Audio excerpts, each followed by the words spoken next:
A long time ago, on a comics page far, far away.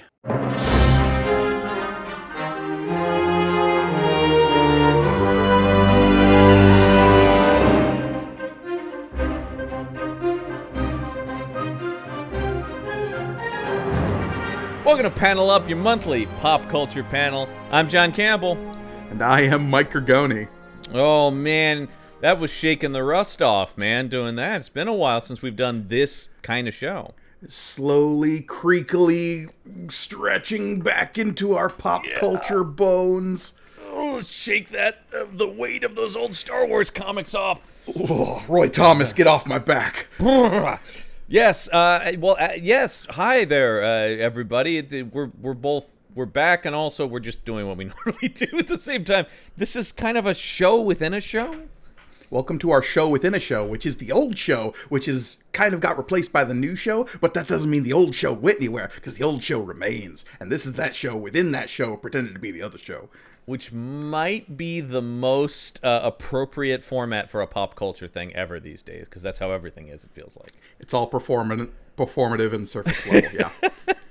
Yeah, so once a month here on the May the Panel Be With You feed and YouTube playlist, we're going to go back to a version of our old format of a more broad strokes pop culture discussion show. A little bit more freewheeling, a little bit more modern, if you will, because on the main show we're stuck in the 70s, and even still we're going to move forward in the 90s, but then back to the 70s, so we're in the past. I mean, look, the honest answer is that there is still stuff coming out on a regular basis that we want to talk about and share those opinions with you, the valuable, faceless masses of the internet. I don't want people quivering going, what do these guys think of a new Marvel movie?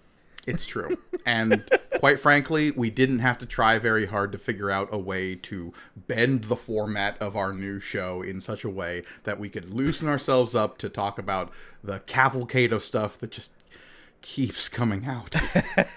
Yeah, well, I think we did talk about, like, probably those people who are interested in us talking about old Marvel Star Wars comics are probably not going to be upset about us talking about new Marvel stuff or new Star Wars stuff or new DC or insert franchise or IP here. Sure. Honestly, this is still going to be our little corner for talking about the pop culture scene at large, but it's mostly going to boil down to our love of these big franchise films, genre spectacles, and things with an absurd amount of action or violence. Oh, that's my jam, man. And by the way, I when I was going to get my coffee this morning, I thought I need to do something on brand, so I brought Ant-Man with me. I got my Ant-Man mug. I got Ant-Man. By the way, it's Ant-Man and the Wasp on a mug. Very good. Now, I would be much more impressed, John, if that was one of the heat-activated mugs and the images shrank as the that would be cool. I do have the Star Trek one that's an empty planet that then when you pour it in, the crew beams onto it. Ah, that's rad. Yeah, that's pretty good. Well, Gergoni, this new format's going to be sort of a segmented show, unlike the old one, at least a little bit more consciously, although it's still going to be pretty loose and have some tangents. But what? No, we're always on topic. That's why we haven't killed the first 10 minutes of the show already. So the first thing we're going to do is look at some coming attractions. Trailers, John? Really? Is that where we're at? We're just talking about trailers? We're talking about trailers, because if as many movies come out, even more trailers come out on a daily basis. Good Lord. That's true.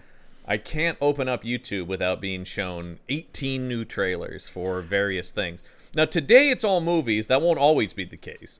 Absolutely. But we'll also talk about game trailers and TV trailers, and book trailers are even a thing now. So, you know. Yeah. Well, look, comic book trailers have long been a thing at Marvel for almost like a decade now. They really have, yeah. But there is also some video game stuff I do want to talk about today, because I mean, I don't know if you were up to date on the Rocksteady game, the Suicide Squad Kills the Justice League, but some stuff came out about that I think is worth discussing. No, I haven't stayed way up, but I followed it loosely. I'm excited to play it, but well, maybe not after this. We'll see. Uh-oh. Don't ruin me. Don't ruin my day, man. So let's talk about some trailers we watched We'll sort of weave in and out here. These are mostly franchise things. A couple of comic book stuff in here, but I want to start with an outlier here and talk about the trailer for a movie called Tetris. Now, Don't fret, everyone. John, this is not a big budget blockbuster Tetris movie. And that's the thing. You texted me yesterday of the list of things we were going to be discussing. I was in the midst of a conversation with one of our mutual friends, Cole, and I was going to say, who shall not be named. He asked us not to talk. No, Cole Fiala. He's a regular on MatCom sometimes, and he's shown up on the show a couple of times. But, he's going to be on Action Shelf too, yeah. Absolutely. But we were mid-conversation. I just glanced down at my phone, saw that text from you, and saw Tetris at the top of the list, and I had to stop our conversation mid-thread to go, Cole, stop. Because I think the long piece might be the main character of a movie, and I need to confirm whether or not society has collapsed. Someone has to stop these blocks from falling!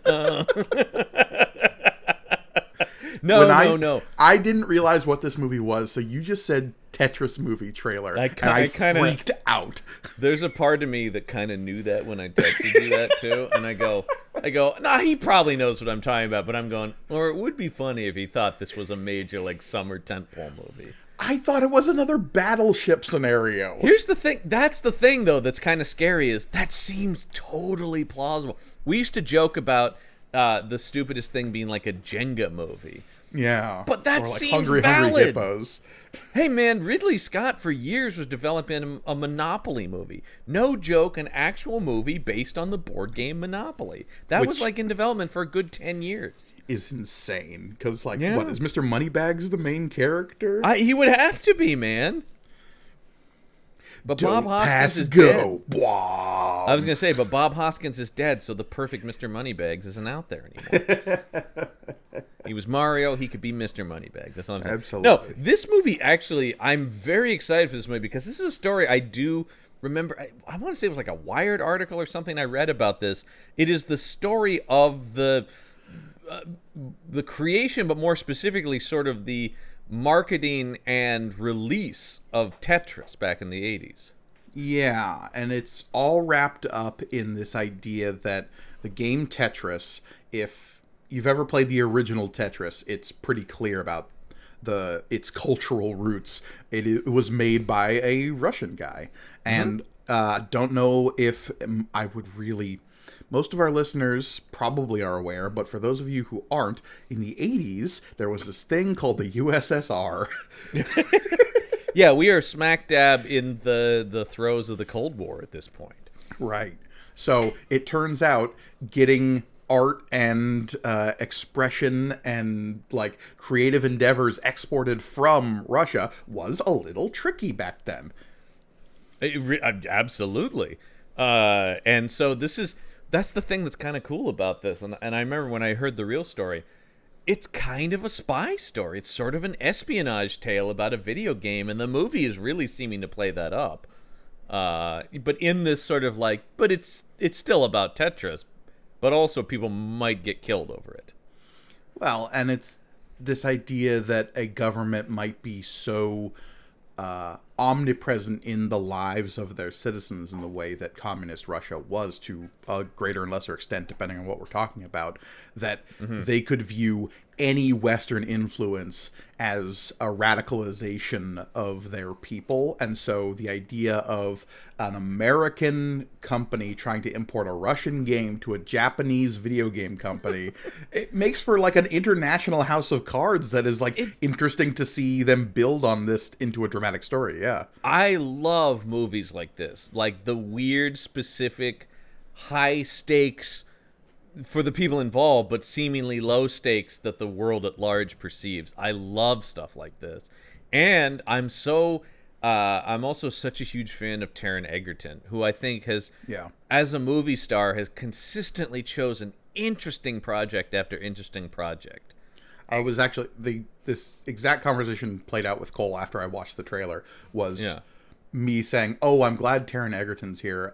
I'm so glad his career didn't end with I'm cool generic action hero spy guy in the Kingsman series. Right. Yeah, no. Because I could have very easily seen that happening. Totally. Because he we've seen. I mean, the fear is that he would have gone at least the early part of Colin Farrell's career, right? Right. Guys who are good, interesting actors who get shoehorned into being handsome, bland action guy. But he's a really good actor and has, it seems like, really struck out to do, outside of the Kingsman stuff, non-franchise stuff. Compelling, interesting character work. If anybody saw Blackbird on Apple TV, he was fucking amazing at it. I highly recommend that show. Wow, that was an amazing work. His Elton John performance, obviously, incredible. The thing that really spoke to me about that is okay, I don't think he's really going anywhere, and he's going to be doing some interesting stuff. Was Rocket Man?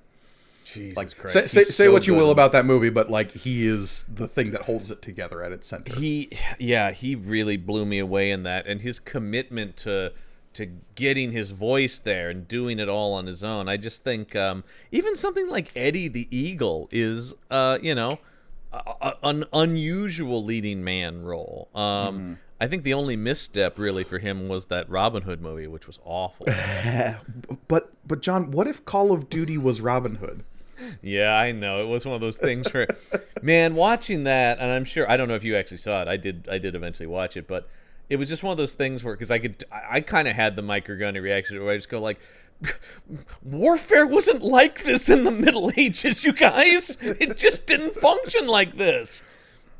And it didn't do enough of a fantasy thing where it's okay, whatever, I believe mounted Gatling gun crossbows are a thing because this is a comic book world. It was both grounded and gritty and totally ridiculous. But that's the thing, right? I'm at that weird point where I either want it to commit all the way to the fantasy, a la King Arthur: Legend of the Sword. Oh, where it's just I think you and I are gonzo. the lone defenders of that movie. But that movie but it totally is just this is what we're doing. This is Guy Ritchie's King Arthur. Yeah, and it's totally bonkers and batshit, but it's so committed to its fever dream premise that you 100%. Kind of are either on board or you're not. And that's the thing is, and I love movies like that. I love I'm a fan of Hansel and Gretel Witch Hunters, man. So a very underrated gem of a grindhouse movie, in my opinion. Sure. And that was the thing with that Robin Hood movie is, yes, I did see it, and I don't think it committed to either way. Because then you have the other direction where you have, what was that Robin Hood movie with? It wasn't Gerard Butler. It was it was Russell Crowe. Russell Crowe, yeah. Yeah, the Ridley Scott one, and that was where it's we're stripping all the legend and folklore out of this, and this is, and you go, kind of boring if you do that. Yeah. But look, I am and always will be a Prince of Thieves guy, so sure. We know this. Costner is my Robin Hood. And I'm a Men in Tights guy. Hey, nothing wrong with that either. I do think there's an argument that Elwes might be the best Robin Hood. Legitimately. Now the movie is obviously purposely not taken seriously, but I think that casting is perfect. And it has Sir Patrick Stewart in it, so I can't fault it at all. It's true. The Tetris movie. I think it looks really interesting. Interesting. And it looks go ahead. I'll be very curious to know that if the 8-bit video gamey pastiche that is in the trailer, if that's just part of the trailer or is that part of the movie's aesthetic? I don't know either. Yeah, that was very interesting and cool, and I've seen movies pull that off. Those kind of changes. I think Adam McKay's movies like The Big Short and stuff do that very well, and I'm wondering Scott Pilgrim absolutely can do that in a way that can enhance the story and not just be sort of there for the hell of it. So I'm very interested in this. I'm also I think this is a perfect example. This is an Apple movie. I think this is a perfect example of what a good streaming level movie is, because this is a movie that would just get gobbled up in theaters, I don't think, but this is a movie I think a lot of people are going to see in this, and it's the thing that I'm always very heartened by in the streaming world is they've really opened up a new market for mid-budget dramas and thrillers and romances and stuff. That is where the rom-com lives these days. Yeah, absolutely, and the rom-com is kind of booming. Weirdly, it's sort of a thing I'm seeing. I mean, I'm not seeing them, but I'm seeing a lot of them come on. But the thing about the streaming, as we've talked about, is if you're into rom-coms, there's a lot for you. That's the thing that's great, right? For me, it's the mid-budget thriller that I'm so happy to see come back. Well, yeah, and honestly, like, Apple really hasn't done me dirty yet in terms of everything I've watched their on quality them have been control. really good. Yeah, people have talked about they are really quality over quantity over there. People always talk about they don't have as much. It's like, that's maybe kind of good because they really are making good stuff. We'll talk about in our next thing. We'll talk about some of the stuff we're enjoying out there right now, and there's definitely several things on Apple I'm digging. Let's completely change gears and get gigantic here by going over to the MCU and talking about Guardians Volume 3. Now, this is John, the you second said trailer. changed gears and you didn't shift us into I Fast know. and the Furious. How could you? There's a perfect pun right there. I know. We'll get there, though. Guardians 3. Okay. Guardians Volume 3. Dude, I'm gonna cry in this movie. Yeah, I know. The trailer's same. getting me misty. There's the scene we've seen in both trailers now with Star-Lord standing over some kind of operating table screaming with tears in his eyes, and I'm just like, Yeah. no. I went and saw Ant-Man, which we'll talk about at the end of the show, with my sister, and we came out of that and that trailer, and she just goes, didn't Marvel movies used to be fun? I'm sure this movie will be a lot of fun. But I'm sure it will be a lot of fun, but it is very, because there's a lot of discussion about when that script was getting passed around the Marvel offices, people were crying reading the screenplay by Gunn. So ugh. it is, this is his swan song for the characters, for his time at Marvel. This is the conclusion to the trilogy that he started with Guardians, and that's pretty cool. They haven't had a huge... we haven't really seen anybody do that at Marvel completely, at least not filmmaker-wise. We've seen the Russo brothers sort of back into like, but they came, they didn't make that first Captain America movie. Yeah, the closest I could probably say would be the Captain America arc with the Russo brothers. Yeah, because even the Iron Man 3 does feel like the Iron Man arc ends, but then Iron Man's arc doesn't end for another 10 years after. Well, and Favreau didn't make Iron Man 3, right? It's sort of the thing where it's like... And also, it's something we've talked about before, is those Guardians movie characters are so different than their comic counterparts. They're definitely echoes of them. But it also feels like, in terms of having the most creative input on the movies, those really do feel like James Gunn movies almost from the ground up. Oh, yeah. And I mean, you look at any of those characters pre the first movie, they are so radically different. And like you say, they feel like echoes. There are bits and pieces that are because people bring up the similar. Abnett. People bring up the Abnett landing run, right? That was sort of, but I'm like, yeah, I get structurally and team makeup wise, but that Star-Lord is not this Star-Lord. That rocket is not this rocket.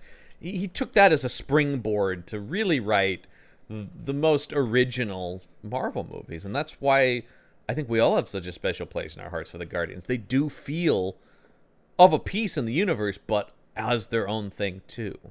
The closest character to their comic book counterpart is Groot, and that's I mean, it's because there's a surface level there that you can only get so deep into and still have the character only ever But the thing is, Groot. Gunn found a way to get a shade deeper than the comics even do.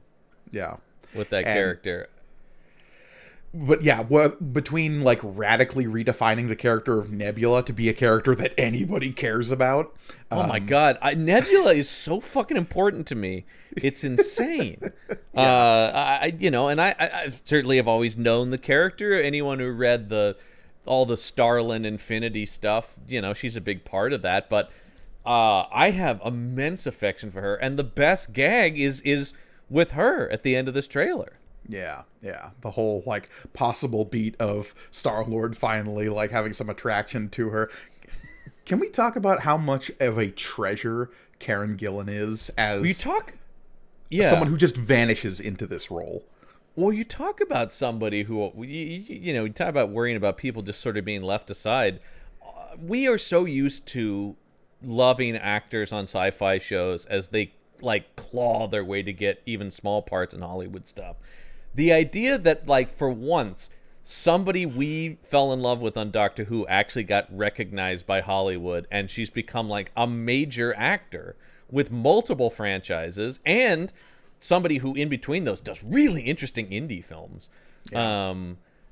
Boy, what a talented lady. And but that's the thing is talent doesn't always lead to stardom, but the fact that she has done that, and the gift of Nebula that James Gunn gave her, but also then for her to be so good in that James Gunn starts putting her in more and more stuff and making Nebula a bigger part of the universe, and then the Russo brothers picking that up.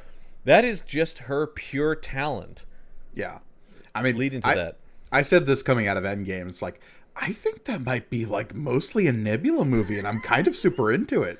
Yeah, well, we'll talk about this Ant-Man movie too, maybe being almost mostly a Janet Van Dyne movie in a weird way. Yeah, Janet Van Dyne in stature, yeah. Yeah, it's unexpected. You go in for Ant-Man and the Wasp, and you get something you might not fully expect. But yeah, still this technically looks the Wasp, so still technically a Wasp. Yeah. By the way, Disney, call me. I do have a pitch for a Disney Plus series called The Wasps. Ah, there we go. Mm-hmm. Yeah, but because I haven't seen Nadia Pym in that universe yet, so and we'll get into it. But like, there was a name drop there about Hank having other relationships, and there was just like, the door is open now. Okay, we can get there, and we've done a lot of the Red Room stuff, and she connects to that, so it's there, and I do love that character. So, but I'm just saying, Thunderbolts is just around the corner. We could be seeing more of that stuff. Ooh, man. Lots of casting news on that. They're getting ready to shoot. Right? Yeah. Yeah. But by the way, they're also going to sell the shit out of Baby Rocket merch, right? Oh, yeah, 100%. I've already seen some of the pre-orders for the toys going up. Oh, I'm sure. If there are plushies available the day that movie opens, I'll be sure. And I'm blanking on the female character's name that is Rocket's love interest from the comics. The who's Otter. Like the Otter. Yeah, because she does come from the comics. Yeah, there's a really good run from about 5 or 6 years ago. That's like sort of a almost Casablanca-esque noir romance with them. That's really good. I highly recommend that Rocket series. She's great. Lila. Yes. She's really good. So she's a cool character. Also, get ready for Disneyland to be overrun by Cosmo plushies. Yeah.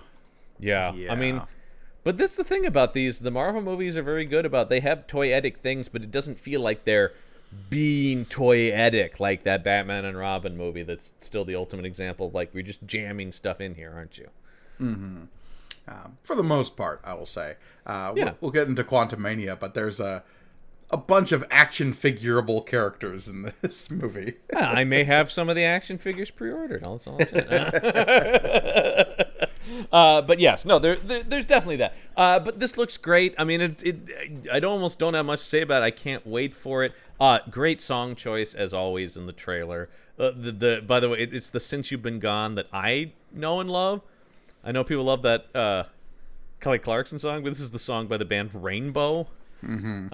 And it's great, and the way it's used in this is so well done. I know a lot of fan theories about Star-Lord dying. I don't think that's going to happen simply because this trailer really wants me to think Star-Lord's going to die. I think this trailer wants us to think Rocket's going to die, and I think both trailers have had us thinking that. Yeah. I don't know, though. Everybody was so... I mean, we'll get to the spoiler section, but so many people were so certain Scott Lang was going to die in this Ant-Man movie. So what is with the bloodlust of fans, by the way, where they're like, our favorite hero, they got to die, man? I don't know. People got this idea after Endgame that folks can get removed from the board and never come back. I'm like, yeah, after they've had 10-year movie contracts, Rudd's still fresh on this shit. Yeah, man. We've got another, definitely 2 Avengers movies and probably at least one other Ant-Man movie in it at the very least. Yeah. So yeah, I think it's no, it's an interesting. I just think it's so fascinating, and also I Chris Marcus and Steve McFeely, 2 of the best Marvel screenwriters, talk about a quote I use from them all the time, which is there are other ways to raise the stakes than having people die. Yeah. But that's the easiest one for people to talk about. Sure. And I totally get it. But it definitely, the tagline of it's time to face the music, there is definitely, regardless of if anyone dies, there feels like there's a finality to this. And can we just for a moment, you talk about being comics fans and stuff. Oh my God, Adam Warlock. Oh, Adam Warlock, man. This movie looks so jam-packed with other stuff. I'm so curious to know how/why they're working Adam Warlock into this. Yeah, I know. I've already Because seen. he's such a specific character tied to the Infinity Stone stuff, I'm Yeah. so curious to know, what is Adam Warlock divorced of that? I saw a guy. I mean, is anyone not screaming on YouTube? But I saw a Somebody's guy screaming on YouTube about like, "Oh, huge mistake, Feige! Why, if Thanos is already dead, why would you now introduce Adam Warlock?" And I'm just going, well, I understand, but it is like he is an interesting character too. I mean, yeah, I get what they're saying, but Not go to ahead. be on the side of the screaming neckbeards. I'm making some assumptions here, but Yeah, this guy was medium toxic. sure. The only way I've seen Adam Warlock written in the comics, for the most part, and maybe I'm just not exposed to the deeper Adam Warlock canon, but the best Adam Warlock stories that I've read are intrinsically tied to Thanos, Infinity Gauntlet, Infinity Stone stuff. So seeing him divorced of that, I'm curious to see who is the character that emerges from that. And the fact that James Gunn has this track record of echoing these characters, but then also making them into his own things, I mean, I'm sure he's going to be really cool. He's a gold pretty boy who flies around and does space magic. So I really like Will Poulter, the actor who plays him. He's a very talented dude, and he looks awesome. That one shot that's just him flying at like supersonic speed, and the camera's locked onto his face. They gave him a cape. That's all I care about. Dude, they gave him a cape. Oh, believe me, you don't think I have that Adam Warlock action figure on pre-order. Oh, man. John, I can need see the that case behind you. You're running out of room. What, are you going to put it between Kirk and Spock back there? Oh, believe me, this is a whole inset of my wall. I already have plans where I can get 2 more cases in there. And yeah. I know. I have a problem. I've mainly focused. My collecting, I'm trying to focus mainly on Star Trek and Marvel, primarily. Okay. I see, looking down at the third shelf from the top with the James Bond figures. Those are some James Bonds, and there might be a Bruce Campbell in there. And, Sure. There's a couple others. And Primarily. I might be working on a Batman shelf as well, but that, of course. Yeah, this looks really good. Can't wait. That's going to be a big one for the summer in May. Speaking of Batman. Man. Yeah, let's get to the Flash. Or the Flash, as we like to call him around here. The Flash. Why did that Flash. start? Why did we start calling him that? Oh, we did that because we watched that years ago. We watched that stupid TV special with the DC characters. Remember that? Oh, Challenge of the Super Friends? Challenge of this, yeah, something like that. That of course, it gave us both the Flash and Wizard on a jet ski, which are still the 2 of the greatest things ever discussed on this podcast. Because I believe there was some kind of like superhero roast in the second part of that special. Correct. In which some character called him the Flash. Oh, no. Actually, it was the opening narration when they were introducing all the characters. Because the funniest thing was the guy's going, "Dark Knight of Gotham, Batman," and he's going through, and then he goes, "The fastest man alive, the Flash." For one word, his like very New York accent came out, and we were just obsessed with it. Is what it was. Because it was the Flash. So yes, the Flash. This movie is finally coming out. I think we'll see, depending on Ezra Miller's legal standing. I mean, it's coming out, right? Like it is coming out. They have very much committed to this.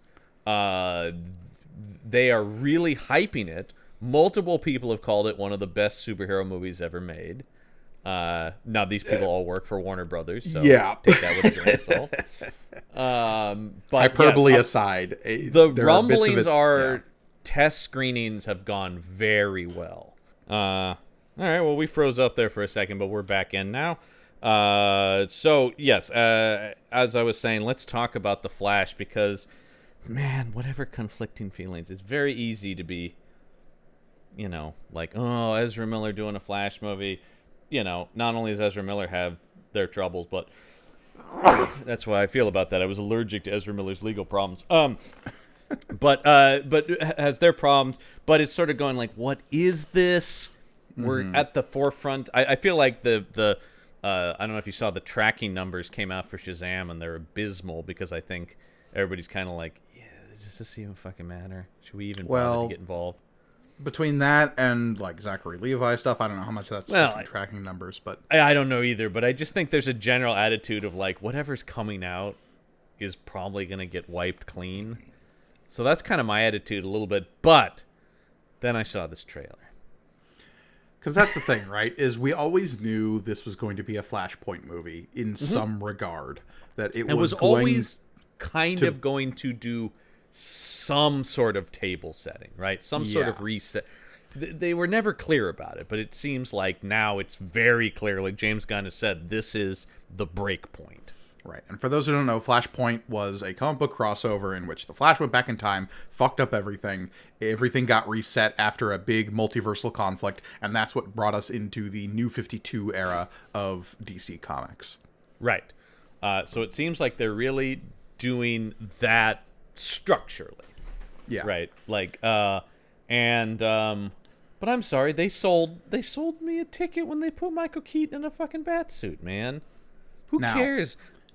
I have a question for you, John. It's something I didn't consider until very recently, but it's something that nothing in the trailer refutes, so we'll see.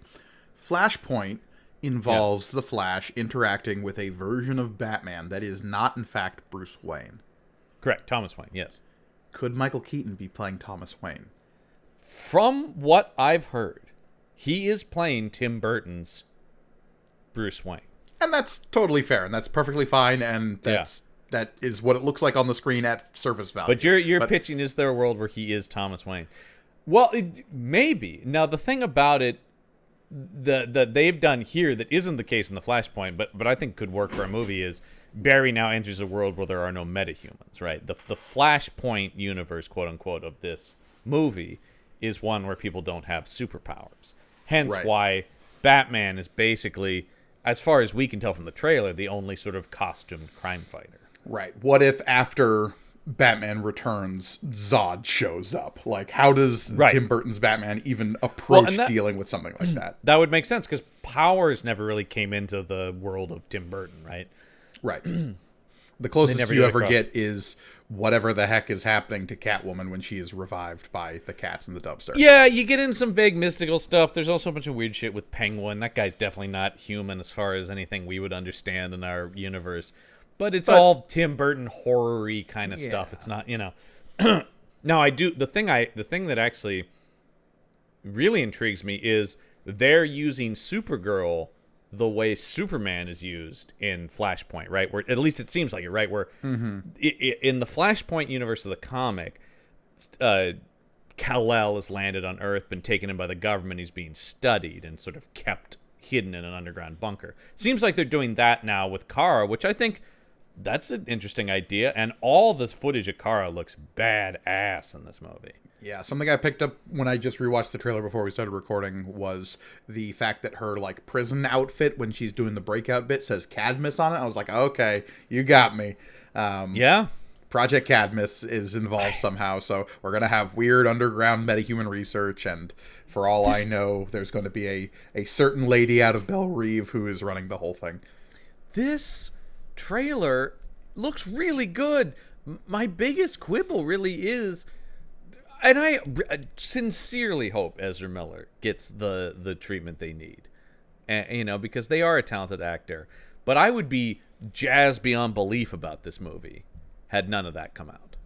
If it wasn't for the fact that the lead actor of this film has been charged with assault and home invasion and some possible things of kidnapping and some other weird creepy... Maybe leading a cult. Like, there's a lot of weird shit out about it. Ezra Miller is a troubled person. There's no question about that. And here's the fucked up part, though. Yeah. Is we live in a society now where when I weigh, like, the moral balances in my scale, the scales in my head, that actually is all stuff that can be helped and isn't potentially damaging on a societal level, as opposed to an actor who is, like, actively bombasting about like anti-vaccines or trying to discriminate against trans people and like I will take Ezra Miller in a film over supporting J.K. Rowling, and when I do like the mental math in my head, which is so weird to even consider.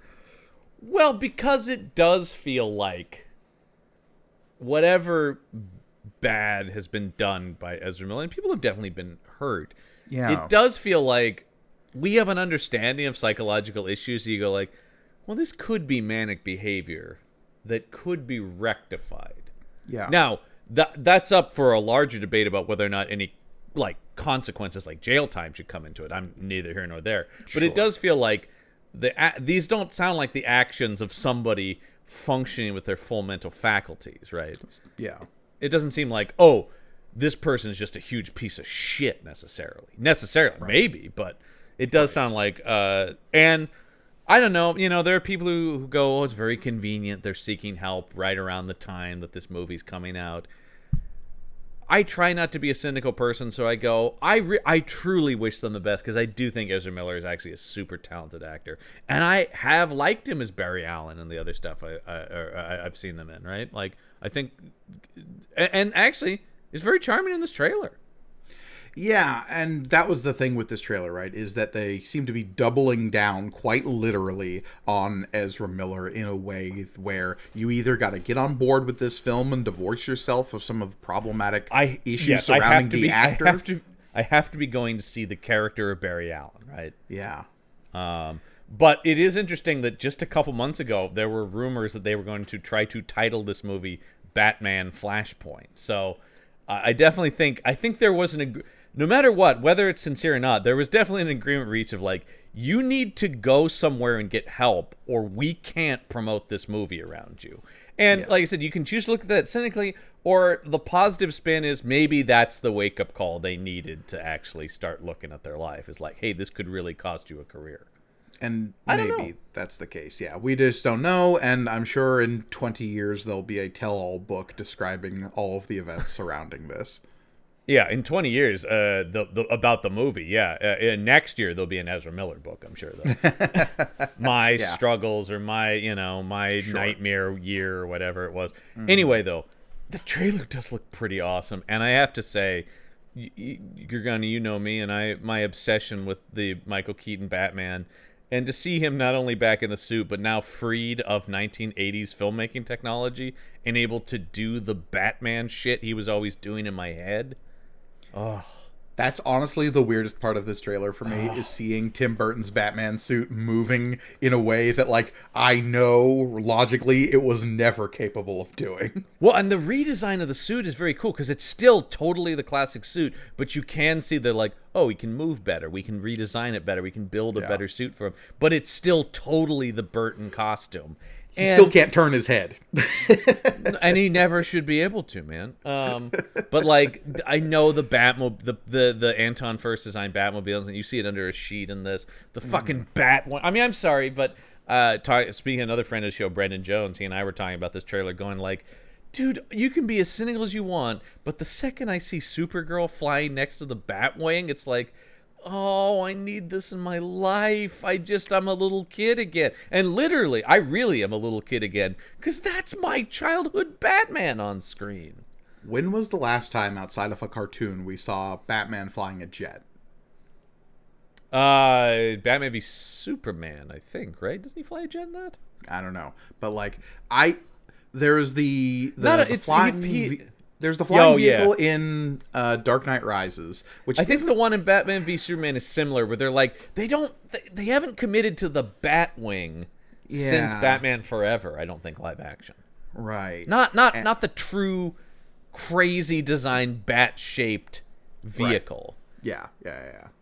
And that I still am in love with that design from the original Burton movie. And if I had the money and also the space, because it's huge, I would have that Lego Batwing. You best know I'm on the same page, yeah. 100%. My God, I don't have either. The people are always surprised I don't have either of the 89 vehicles. I'm like, well, number one, they're like $400, and two, they're gigantic. I have seen people who have them, and they take up a huge amount of space. I mean, you're talking to the guy who's got the Lego Death Star right above his head. So. Oh, I've got shit. I mean, if I just tilt my camera up a little bit, the Bat Cave is behind me. So believe me, I know about this. And I do have. Maybe this is a good. So anyway, I think we're in agreement on the Flash looks good, sort of in spite of it. Cautiously optimistic, yeah. Like a lot of this DC stuff, I have a feeling. Is it going to be inconsequential to the grander scheme moving forward? Probably. Do I necessarily throw away an entire movie just because I don't think it's going to connect to some larger mainstream universe, especially where DC is concerned? That's never been my thought process. My to survive as a DC fan seeing these movies, I just assume they don't, and I'm going and enjoy them. And the answer is it will be as consequential as it makes money, right? Like, if it makes a lot of money, it'll be consequential. If it doesn't make a lot of money, none of it will have happened. It doesn't matter. The big question I have is whether or not this Supergirl is going to be the same Supergirl in the Supergirl movie that they've just announced. Oh, man. I don't know. She does look pretty cool. So I once again, I think if this movie hits big, I think definitely she will be. If not, they'll recast. But I'm so excited about that movie because it's based on an amazing Tom King comic. I love Supergirl, Woman of Tomorrow. So good. Go out and read it. Bilquis Evely art is also gorgeous in it. But on the point, here's me trying to remember how to do transitions. Speaking of Lego vehicles I do own, I do have Dominic Toretto's Dodge Charger with full working pistons. Yeah, and you can pose it, as I do, just up on its back two wheels. The signature Fast 10 is coming. Fast X, baby! The end of the road begins. So, they say the end of the road begins at the end of this trailer. Yeah. Is it a last, trilogy that they have planned, or is there just one more after this? They've talked about it being a two-part finale. Vin Diesel has talked about sort of being an Infinity War Endgame scenario. So it's okay, man, sure. You laugh. But really, I know. You look at the hierarchy of box office franchises, it's Marvel, and then it's Fast and Furious. These movies are gigantic. And it's because fast cars going fast translates to any place on Earth. It is, man. Action like this is... I mean, I do feel like one of the things I love about the Fast and the Furious movies is a lot of the same reason I love the Roger Moore era of James Bond. It is just bombast. But the thing I actually like more about it than the Roger Moore era is it's so earnest. If it was more purposely goofy and the characters acknowledged it, I wouldn't like it because I would feel it's cynical. But it's so insanely sincere. And the cynical part of my brain starts wondering how many layers deep into this production do you need to get before you get to the cynicism about how sincere it is, right? Like, do people on the set giggle every time somebody on the script says family? I don't, I think it's probably an ebb and flow, right? Because one of the things that gets me is it's so sincere that at a certain point I'm going like, okay, yeah, oh, well, if everybody's taking this seriously, then I guess I will too. It is the kind of laughter I love where people are laughing at like, that's crazy. It's that where it's not, haha, this is dumb. It's not the MST3K sort of laughter. It's the laughter of like, you're laughing with the movie, not at it.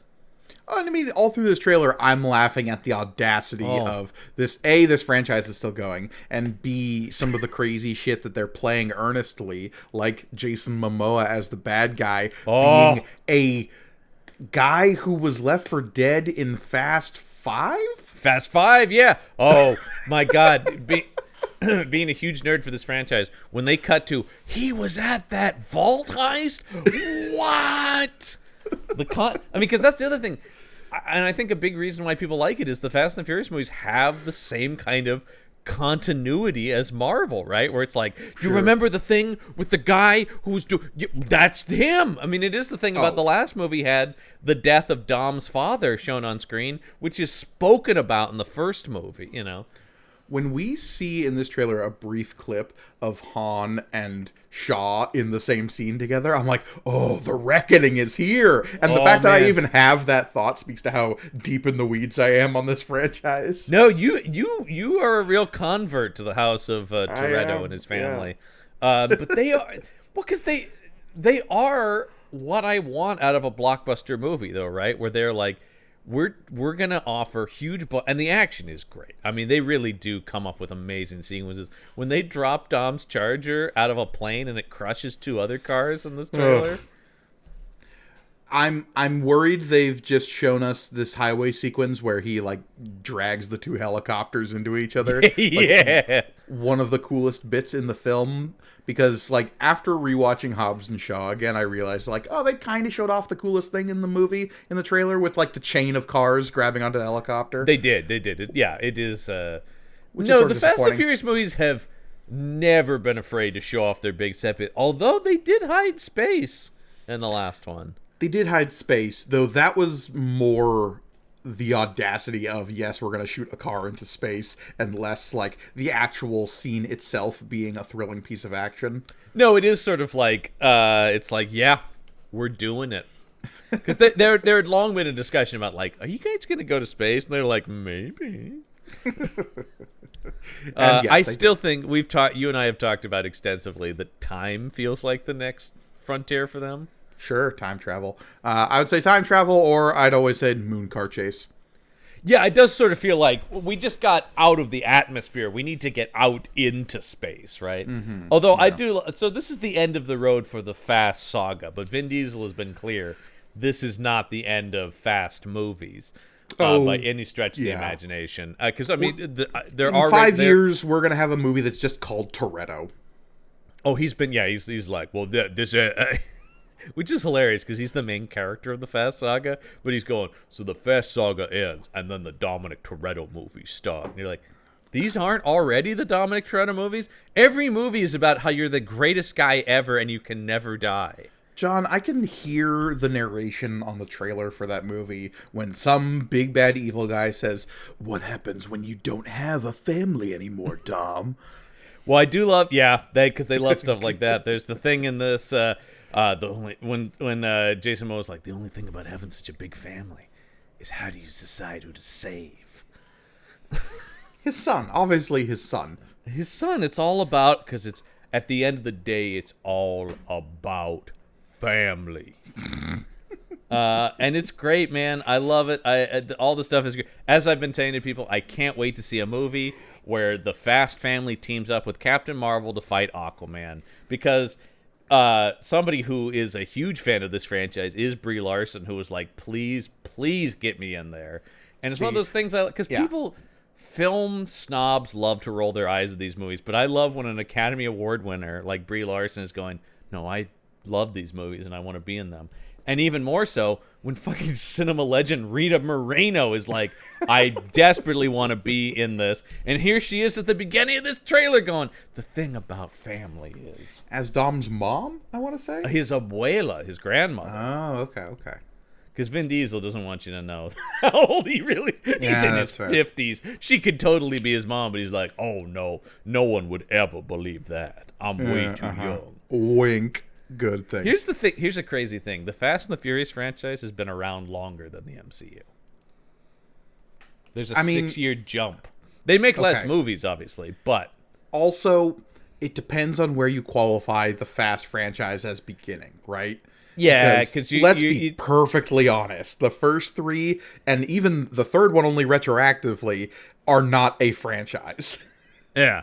They are a series of movies that share a title in a lot of those ways that like certain action movies will have sequentially titled movies that may or may not actually have anything to do with each other. Well, we're going to be doing a Fast and the Furious show on the YouTube channel, which we've talked about, and we are going to be skipping 2 and 3. I'm sorry, I ripped that Band-Aid off here now. I know they're particularly Tokyo. I don't think anybody, aside from the connections of Roman and Tej, anybody really is like out there for Too Fast, Too Furious. It's pretty bad. Oh, and like they're such radically different / non-existent characters. No, that's why I've always said skip that, because the Roman and Tej you meet in that, while played by those actors and looking like those characters, meeting them in Fast 5 is when you actually like fight. Yeah. And it doesn't matter because they're just Brian's old friends. What do you need to know? Like one's a mechanic and one is a handsome guy who punches people. Like it's pretty simple. Wasn't he introduced him too as a hacker? Tej? No, Tej is introduced as a mechanic and then becomes a hacker. Right. He's now a hacker because I love that they have 2 tech people because they have him and Ramsey now. Oh yeah, Ramsey got added on. Yeah, I love Ramsey. And I love the beat in the last movie that she doesn't know how to drive. Very fun. There's someone in the family who doesn't know how to drive? What are we even doing here? I thought that was fun. Did you see this comment? I'm trying to find the exact quote where Tyrese Gibson called Vin Diesel Jesus.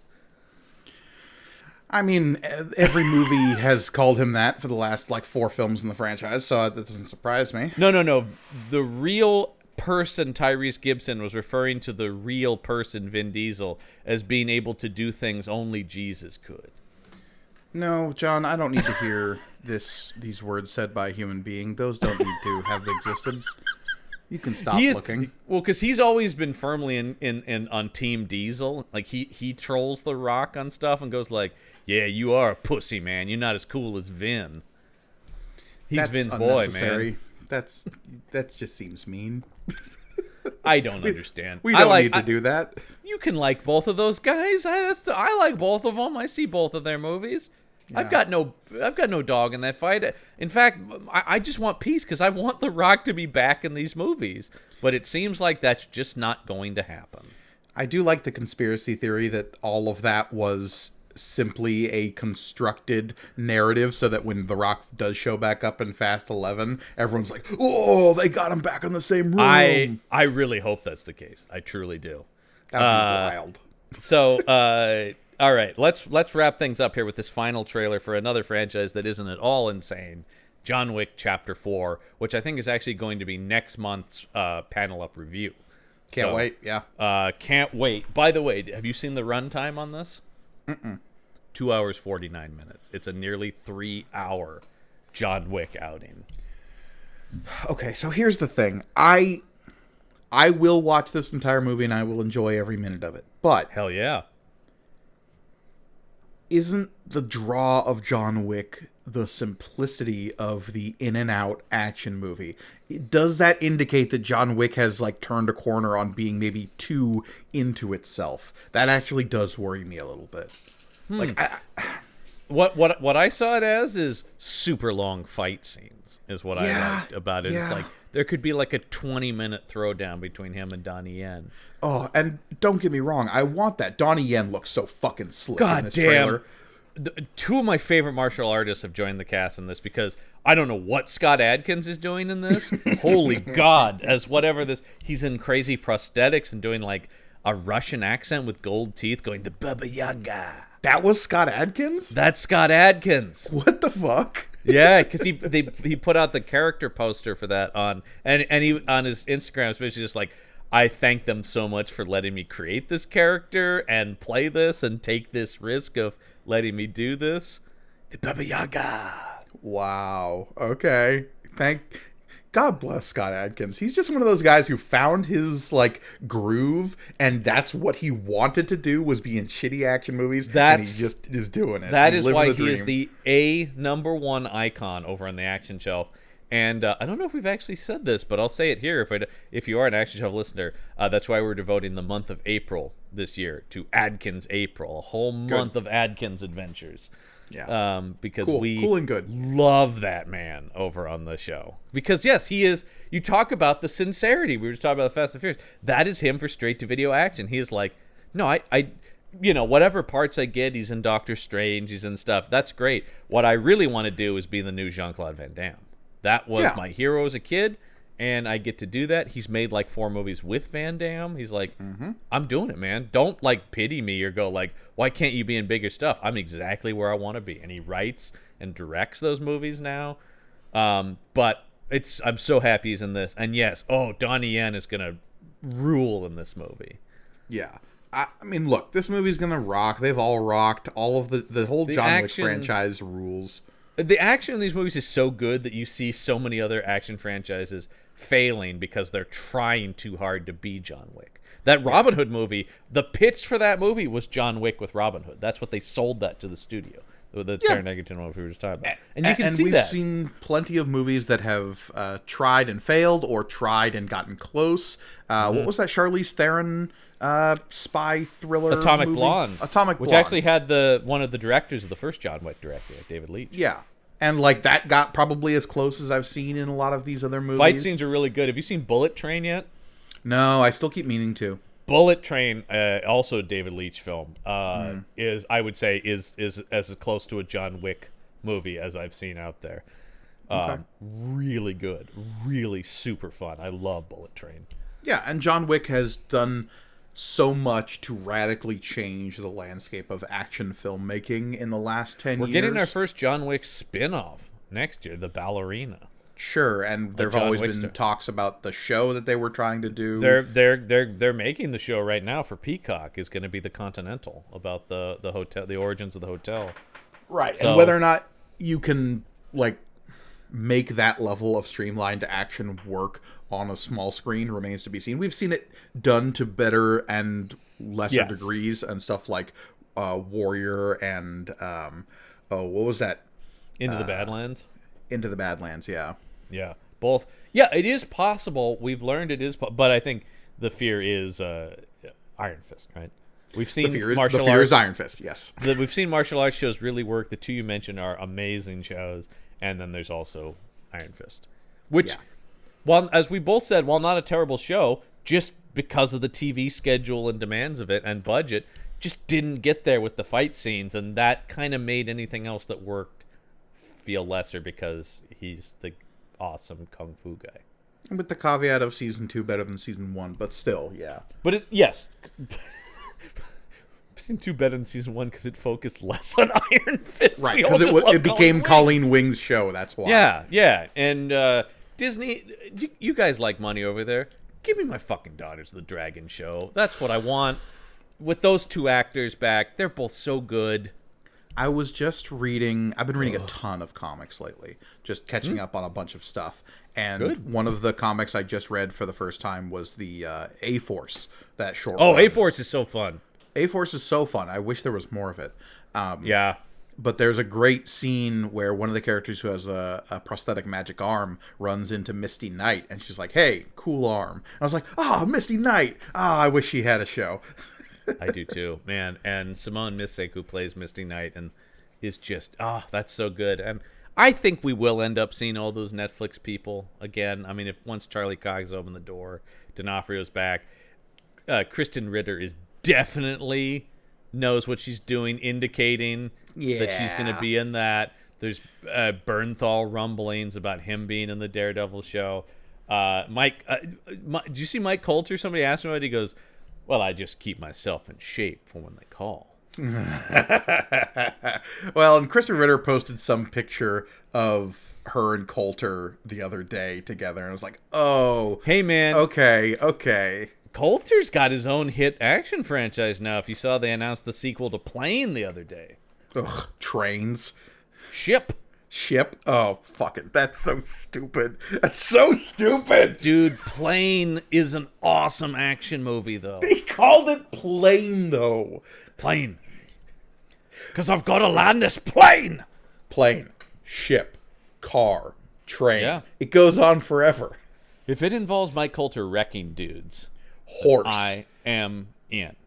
Because sequel, no Gerard Butler. Now it's just the Coulter franchise. Sure, yeah, because God bless Gerard Butler, who won't be in a movie called Ship. You guys, you and Brendan Jones both very harsh on the title of that movie. Such a bad title, John. It's a placeholder title, but I'm saying look past the title and you will find a really good action film. Okay. And I wasn't alone. That got good reviews. I enjoyed the hell out of it. Anyway, let's we don't have a ton of time left here, so I want to just quickly go through what are a few things you're really digging right now, Gergoni? I just finished playing my first run through of Marvel Midnight Suns. I talked about that's firmly at the top of my stack of games to play, based almost entirely on your recommendation. I think now's a good time to leap in because they just released the second DLC character, and that's Venom. Ooh, nice. who is a big part of the story in the game. So unlocking him as a character actually makes for an interesting, like, Cool. oh, really? Because he's a bad guy for like the first half of the game, but then you like classically you get him in a bell tower, and that's how you defeat Venom. I was gonna say that's every Venom story ever, but Right. But then like in the DLC, you lift the bell off of him, and there's Eddie Brock going, "Oh, I fucked up." Dude, Eddie Brock, you talk about the great sad sacks of Marvel. Right. And so I'm going to leap back in once the rest of the DLC characters are released to do like a second playthrough, because after Venom, we're going to get Morbius, and then finally, I think the most interesting DLC character for this game, Storm. Ooh. Yeah. And like Love Storm. through the DLCs, they're doing this whole like vampire side story. So if it could all like lead to Bloodstorm, I'm kind of awesome with this. Yeah. Yeah, no, that sounds great. I'm excited to play it. Dracula's going to be like the main bad guy of the DLCs. I love Marvel Dracula. Dracula. So, been playing a lot of that. More Marvel Snap, obviously. I'm deep in the Marvel stuff. Like I said, I've been reading a lot of comic books. I'm just now catching up on a lot of the Krakoan era X-Men stuff. You and I were talking about that the other day. I've loved all the Krakoan stuff. I thought Hickman's relaunch of the book was fantastic. It's so good. Also, a very recent book that they're only on issue like 4 of right now is Exterminators. I haven't started that yet. That's good. It's really good. It reads more like a Black Label thing, where it's like it could or could not be actually connected to any continuity, but they just go so over the top with the profanity and blood and violence. And it is actually another like weird vampire story, which is a lot of fun. You've got Dazzler and Jubilee and Boom Boom and Laura Kinney, Wolverine, that's a getting good lineup. trapped by a bunch of vampires and having to like kill their way out, and it's awesome. Oh, I'm way on board for that. With that, I've basically been like a year behind, and I'll just read like the previous year's X-Men books and then move on and then go back. So I'm always about a year behind on it, but I'll go through and read all the X titles for that year. Because I just completed my entire read-through of Excalibur, the newest version of that. Dude, and that included when it, like, near the end, when it started breaking off into the X of Swords miniseries, and then, like, dipping into every series so I could get the whole story of X of Swords. Which was great. I love all that stuff. I thought the Excalibur book is so bonkers weird fantasy, as it should be. That's the thing I like. They've done a really good job of there's huge benefit to reading all the books, but they all also have their own identity. I love Marauders. That might be my favorite one.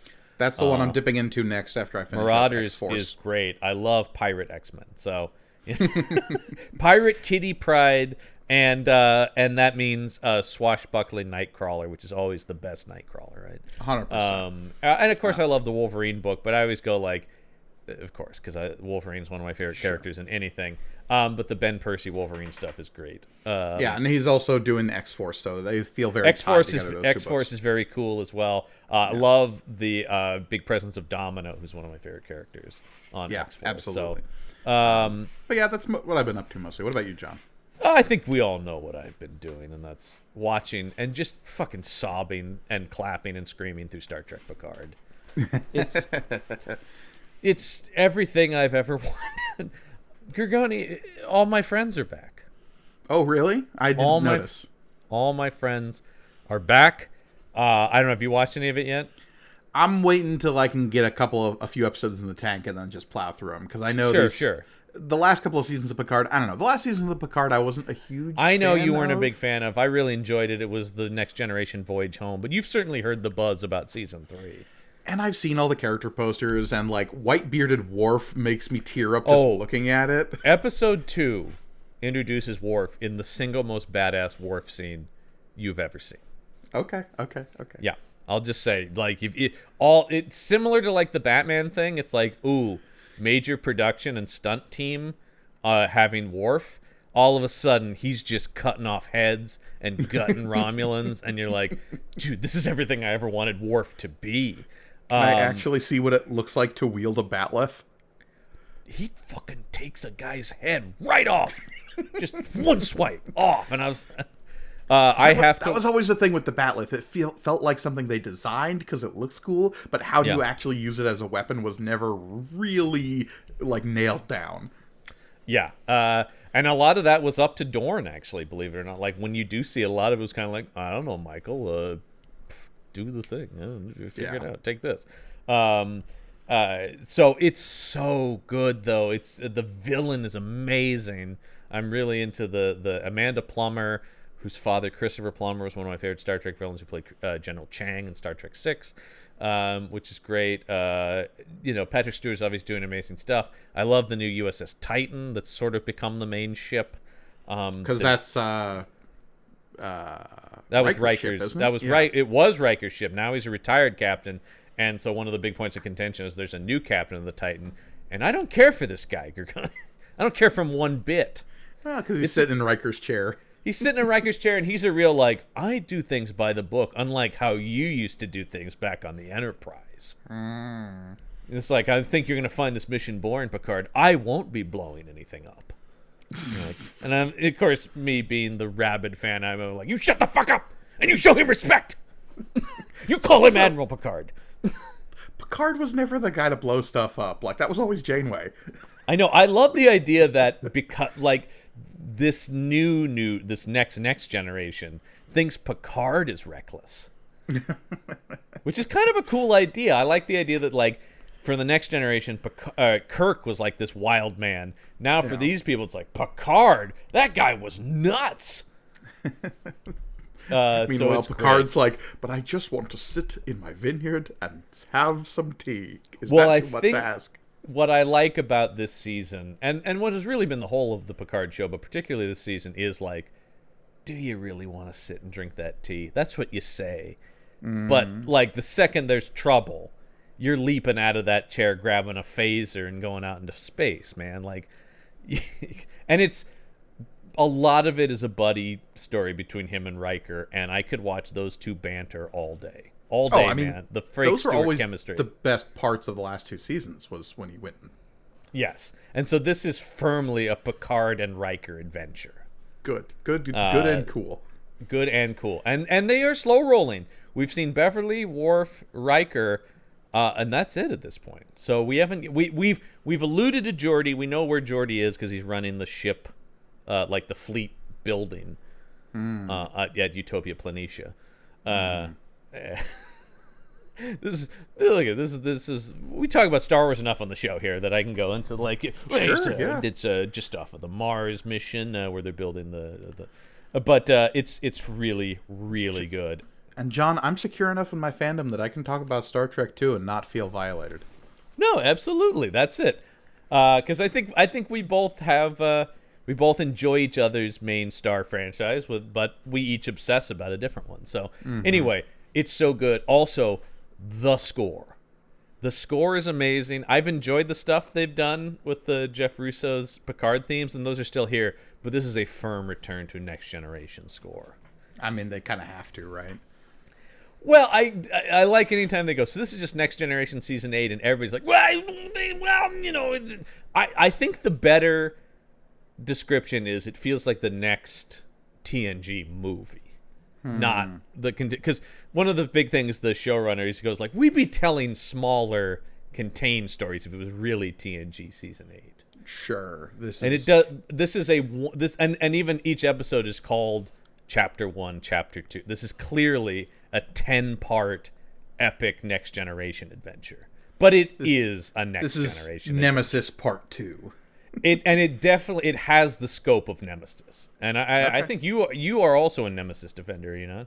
I honestly think all the next gen movies are pretty good. I think the weakest one is probably Insurrection. It is, but even that is a total, like, the big criticism of Insurrection was people go like, oh, it's just a 2-hour episode of Next Generation. I'm going, I love Next Generation.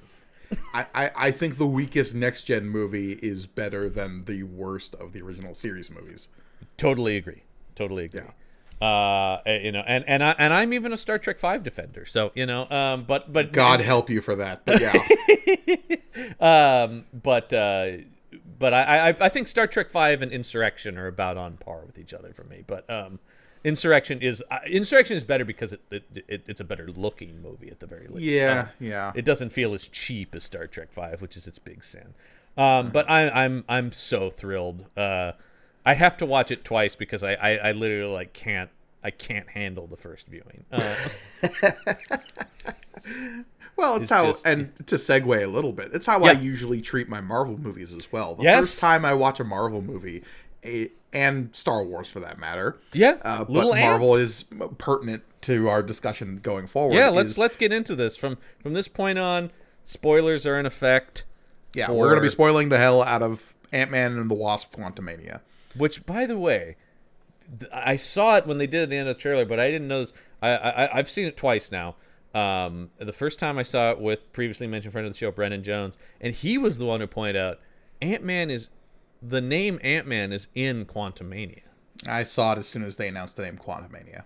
Wow. Okay, you were quicker on that, and until he told me that, and then they do it at the end of the movie when they do the logo, and I thought, oh, that's so cool. I don't know. Maybe I've done word puzzles for too long, but as soon as they put up Quantumania, I was like, I see the ant, I see the man. Okay. Well, and Brendan talked about it. Kind of harkens back to the very simple but brilliant Stan Lee of Giant Man, right? Right. Yeah. So good. So Stan Lee too. It's Giant Man. But when I'm discussing this movie, I'm going to be a little bit. I'm couching everything I'm saying in the fact that I've only seen this movie once, because the first time I usually see Marvel movies, I have to let them wash over me and just fanboy out about them in the same way you are about episodes of Picard, because I'm seeing things on the screen that I never thought were going to be on a movie screen, like Kang the Conqueror or MODOK. Yes, and I have the exact same feeling. Star Trek and Marvel are my number one fandom, so I have similar feelings about both of them. That yes, there does have to just be a thing about that's MODOK, or just that they say a thing. They know that guy.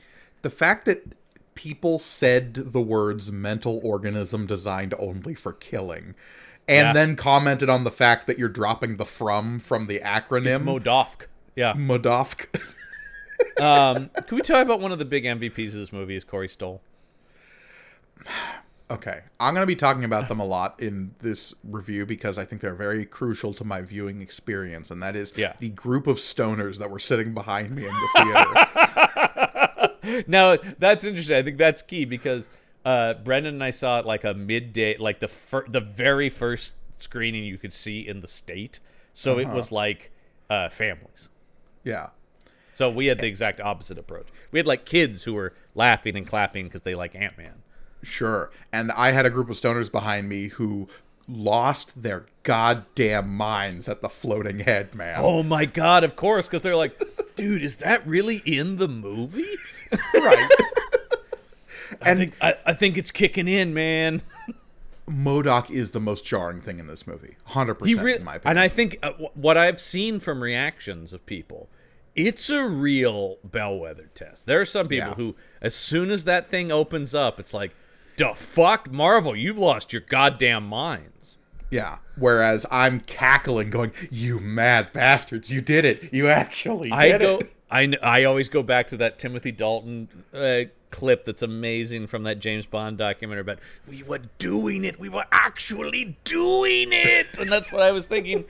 I think I actually did turn to Brendan when we saw it the first time, and I just go, "They're doing it! They're doing the thing." Because we had heard the rumors, and I'm going, okay, well, even if it's Corey Stoll doing the voice and they make it the Darren Cross connection, which is a cool idea. You talk about things that are like echoes of the comics. It's like Darren Cross isn't MODOK in the comics, but you're like, one of the things that Marvel's so good at, and I always praise them for, is they're very logical within their own storytelling. They're basing it off of this crazy stew of continuity, right? But they're going, okay, we've done this. Ooh, well, if we connect this to this, within our continuity, the logic is sound. And so the idea of Darren Cross being torn, I mean, it's one of those things where it's like, I don't think they had this plan, but it's just, because from what I gather, it's not this big vision. It's more like, ooh, we did that, we could do this. But it totally makes sense. He gets his body all out of sorts and sent down to the quantum realm. So why not make him MODOK? And the big, like you said, bellwether here is the fact that MODOK is such a stupid-looking character. On the comics page, it only sort of works. And different artists have made him look more monstrous or less monstrous, depending on what book you're talking about. That initial core design is one of the most Kirby things in the world. Sure. But to translate that into anything that looks remotely human adds a layer of uncanny valley that you're either going to have to get over or it's going to bug you the entire movie. Yes, and that's an interesting thing because I've seen a lot of people bag on the effects in this movie, and maybe a couple shots here and there, but I think these are pretty good. I think the movie looks great. Yeah, I'd need to see it another time just to really like nitpick it if I had to. There's some moments like in anything. There's some less rendered like green screen backgrounds here and there that I always think, I don't know, but I always think those are like reshoots where they've clearly shot close-ups and thrown up a green screen, and so they don't have the attention to detail. Yeah. But I thought for the most part, design-wise, the movie was amazing. I loved all the whole design of the quantum realm. I thought was just fantastic.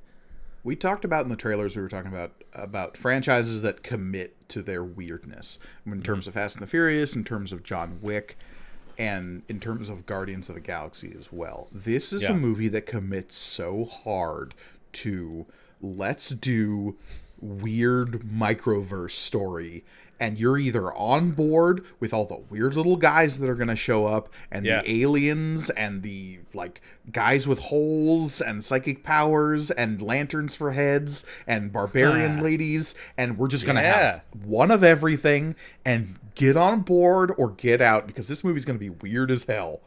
I of course was bummed that because of licensing stuff, Marvel can't say Micronauts anymore. Right, sure. Which is a bummer, because we're definitely doing Micronaut shit in this movie. Oh, yeah. I mean, it's great. This is Micronauts with the serial numbers filed off. It 100%. It totally is, because that's there's a Hasbro tie. Same thing with Rom the Space Knight, right? And so those are, because of the Hasbro deal with Paramount. Yeah. Those are over their own thing. They keep telling me those are going to share the screen with Transformers someday, but I'll believe it when I see it on that Hasbro universe. But that's the thing, right? Is the ROM, all the secondary ROM characters were all Marvel creations, though. So, like, the Dire Wraiths and stuff are all Marvel characters. They have to, I don't know if you've read any of the IDW ROM stuff. That's what they have to do, and that's its own thing. Huh. Interesting. They had to create basically a new continuity. But don't worry, folks. When we get that Mask movie, that's when things are really going to take off. I don't know, man. But yes, I loved all the Quantum Realm stuff. I think you and I, being comics fans, and most people I know who are really into comics, really enjoyed this movie. But, the big thing people are really pointing on is that this is the lowest Rotten Tomatoes score for a Marvel movie ever. The magic's gone. So many think pieces about, this is it, folks. It happened. They're done. I'm done with think pieces, John. I don't care anymore. I really don't. I'm done with reviews. This was it. This movie was there were two movies that came out this weekend that I was excited about. One was this, the other one was Marlowe with Liam Neeson, because I'm a huge Raymond Chandler fan. Mm-hmm. And both of them got slammed by critics, and both of them I read reviews and went, these are stupid reviews. The Ant-Man thing, they're just going like, oh, God, whatever. And then the Marlowe reviews, though, too, they're going like, oh, man, way to just try to be like an old noir film. Nothing new. I'm like, it's a loving ode to classic noir, man. And they're like, do something new. What do you fucking want? So, this has the second lowest Rotten Tomatoes score as of, let's see. Is it still Eternals is still lower? Eternals is still lower, which is insane to me. I've just rewatched that movie. That movie's fine. Oh man, I'm even more. I love Eternals. It is total Kirby gobbledygook, but it is it's one of the best looking Marvel movies. I think that movie's beautiful. The idea that anyone would think that Ant-Man and the Wasp: Quantumania is a worse film than Thor: The Dark World is insane to me. Crazy. I mean, on every level, this is a better movie. And I'm saying that as, look, I'm a Marvel zombie, all right? I've seen Thor: The Dark World like 12 times. Yeah, and like we've always said, totally the worst Marvel movie is like a B-, right? Yeah, I could throw it on any day, and I always enjoy Thor: The Dark World. I know all of its faults, but there are high highs in that movie. Any scene with Thor and Loki in that movie, oh, fantastic. Like, the Ed Norton Incredible Hulk movie is a flawed film. It is highly compromised. We've talked about it ad nauseum. Still seen it more than 10 times. Yeah, 100%. And then can watch it anytime, and it's a totally good, fun Hulk movie. But you look at those early Marvel films in which, like, the reviews were based around the fact that no one had really understood what this experiment was going to be and how much legs it had. So when you have Incredible Hulk has a 67% on Rotten Tomatoes, or Thor: The Dark World has a 66%. Thor: Love and Thunder has 63. I would say, well, I love Love and Thunder. I think people were needlessly harsh about that movie, but whatever. But I think like a 60. Well, I would probably go more into like the 70s on those, like we said, like in the B- C+ range. Sure. But fair, like on those are those numbers, at least in terms of if you're trying to make it jibe with the quality. Yeah, that's deserved. There are things to criticize them for. Sure. To say that Quantumania deserves a 48, I think speaks to this level of, like you said, having to remove ourselves as fans, having to remove ourselves from the critic culture, because it seems like there's this general consensus among certain realms of criticism that they're just done with Marvel films and the superhero stuff, and so they have to be, like you say, a little needlessly harsh in my mind. Well, it's cool now too. I think there's a hipness to it, right? I think the hip, and as somebody who loves movies and spends a lot of time in sort of the cinema discussion online, there is sort of this hierarchy of like, well, I'm a film fan and those are dumb movies for babies. And I'm not saying that leaks into every review, but I do think there is a certain thing where it's become so popular, so ubiquitous, that the hip, cool opinion is to not like these movies now. Yeah, that is the turn at which, like, pop culture becomes culture, right? Yeah. The MCU is so ubiquitous that it is like the Western, in that it is just a piece of the media landscape. That is something Brendan said that he's been trying to do. Now, the problem is you can't really quantify movies from the past, but Brendan was talking about, and I think this is true, he goes, I want to go back to the 1950s and see if there were a bunch of reviews about, like, the new John Wayne movie going, oh, more guys on horses, Jesus. And I thought that was a fair, like, there were fewer reviews, which was a nicer time, too, when you had, like, 15 critics, or whatever, like, if you didn't work for a newspaper, your voice didn't get out there. Right, exactly. And you pretty much only read whatever your local paper's critics said. Because I remember that, like, when I was a kid, it was like Siskel and Ebert on TV and whoever was writing for the Oregonian. That was it. Those were the only movie opinions I heard. Now, I think that's a big problem, too, is how many reviews. Look at this. What is this? 354 reviews for this movie. That's a lot of fucking critics. Now, something I have noticed, and this is happening a lot, and take from what you will, we are trying to quantify subjective quality, right? Like, that is always one of the things that I have a problem with in general. But 83% audience score, and I see this a lot now. Like, huge divides in audience. And once again, I take the audience score with a grain of salt. I'm just looking at trends, though. I'm seeing a lot of movies that it seems like, from what numbers you can get, people, quote unquote, are liking and critics are bashing on. And that seems like kind of a problem.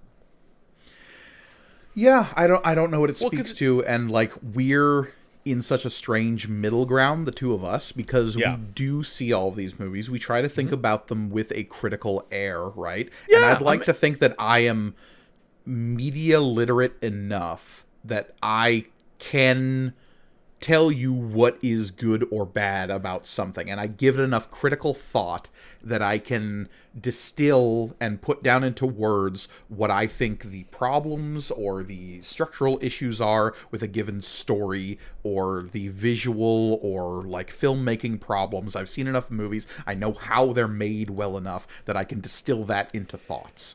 Exactly. And a lot of people can't. No, and I think nor do they often have to. I think that's a big thing you and I have also talked about a lot, is most people just don't, it doesn't matter. Like they just see a movie and they go, that was fun. Yeah, and I think a lot of people, the general feeling I saw of seeing this with like a big crowd was people left pretty happy. People left going, yeah, good stuff. I I like that Paul Rudd. Stoners behind me laughing every time the giant headman came on, and when Kang at the end of this movie was beating the ever living shit out of Scott Lang, they were going, "No, Ant-Man," because they're so like into this film, not thinking about the like little foibles of the CGI or how everything in the background is fake or how there's no like sets built for this movie. No, they're like in on this weird sci-fi journey that we're just all being brought along on. Exactly. And I think that is what I dream of experiencing. My favorite thing in the world, because movies are my favorite thing in the world. So my favorite feeling is to get totally lost in a film. Just get totally caught up in it and not be thinking about that. And I still can. It's a big thing where I remember being in a film class and I'm going, once you take this class, you'll never be able to just watch a movie for entertainment again. And in my head, I went, oh, fucking try me. Well, it's something you and I talk about a lot, both on and off air, is like, okay, sometimes you can't turn off the screenwriter brain, right? Sometimes you see the story math. It kind of becomes the barometer for me a lot of the time is how good a movie is. If I completely lose it, a movie that happened recently very much with that for me was Rian Johnson's Glass Onion. I just lost time. I just was completely absorbed for that almost 2.5 hour movie. And when it ended, I just went, oh, I didn't even... God damn, what a movie experience. And that's not the entire barometer for my quality, but same thing. When Scott Lang was getting his ass handed to him, I'm like, oh no, God damn it. Yeah. This is bad. Which leads us to, we have to talk about Jonathan Majors, who is fast becoming one of my absolute favorite actors working. I love this guy. And him as Kang is, I think he is my number one Marvel villain now. I don't want to make that determination just yet. He's in the running. I mean, let me say, he's in a couple appearances. He's in my top 5 at the very least. That is what I'll say. Is in a couple of appearances, he has made such a huge impression between He Who Remains in Loki and now as Kang proper in Quantumania. Kang the Conqueror. Not the first, nor shall it be the last Kang, for Kang is infinite. Well, that's a big thing people have talked about. Is people go like, so wait, did they kill him at the end of this movie? I'm going, well, maybe, but it doesn't matter, actually. No, it really doesn't.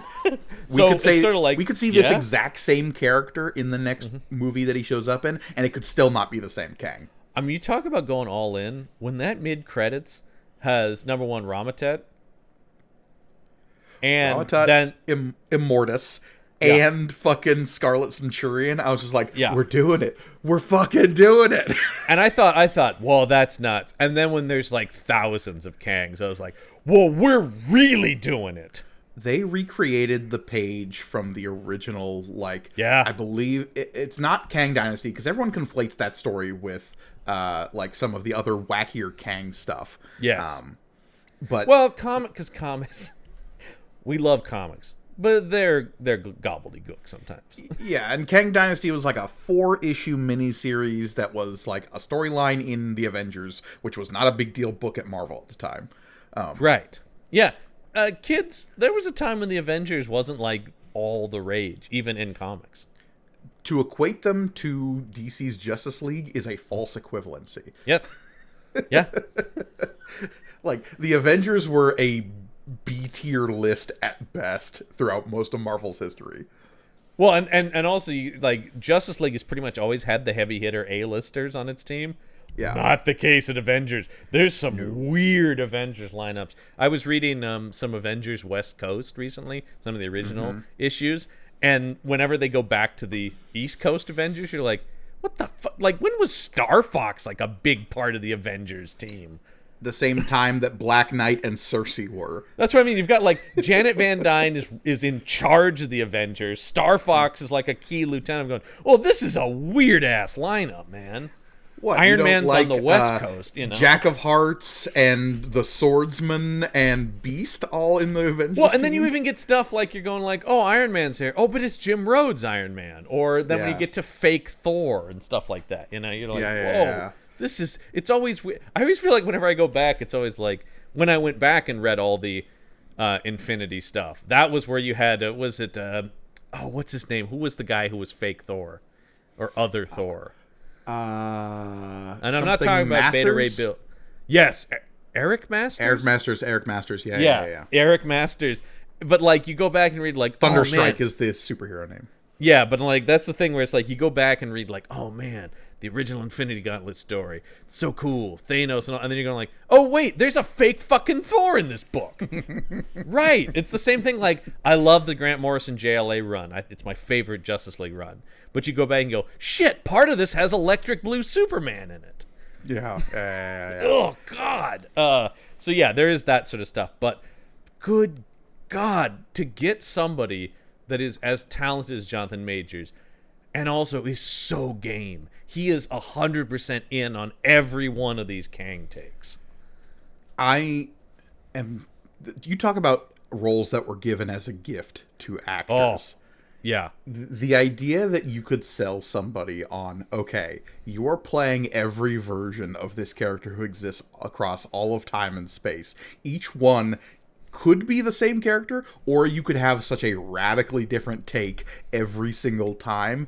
As an actor, you got to approach that. You're either overwhelmed or you're overjoyed. Like, those are your two options on that scale. And I feel like Jonathan Majors is overjoyed, and he is playing every version of Kang we've seen so far to the rafters. Well, I saw an interview with him, because he's obviously out doing a lot of press. And by the way, if you're built like Jonathan Majors, I've learned you can just rock a sleeveless sweater.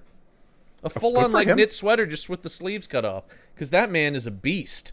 Sure. And I can't wait for Creed 3, man. That's coming out in a couple weeks. I was going to say, yeah. Not only has he been training for MCU stuff, he's also got a boxing movie he's got to do. And he's about to go shoot a bodybuilder film next. So sure, yeah, of course. So he is just shredded. But his background is in clowning. He's extensively trained in classic stage clown work. And he talks about, I fall back on that a lot for Kang. That totally makes sense. Like, you talk about disappearing behind the facade of the clown, right? Yeah. That's a big part of clowning. I've maybe read a little too much about clowning professionally. Well, it's the thing, too. Another actor I know we're both big fans of, Yahya Abdul-Mateen II. Yeah. He said in an interview a couple months ago, he goes, when I played Black Manta, that was clown work. And people go, Yahya Abdul-Mateen shits on Superman. He goes, no, he literally means classic clown work. Yeah.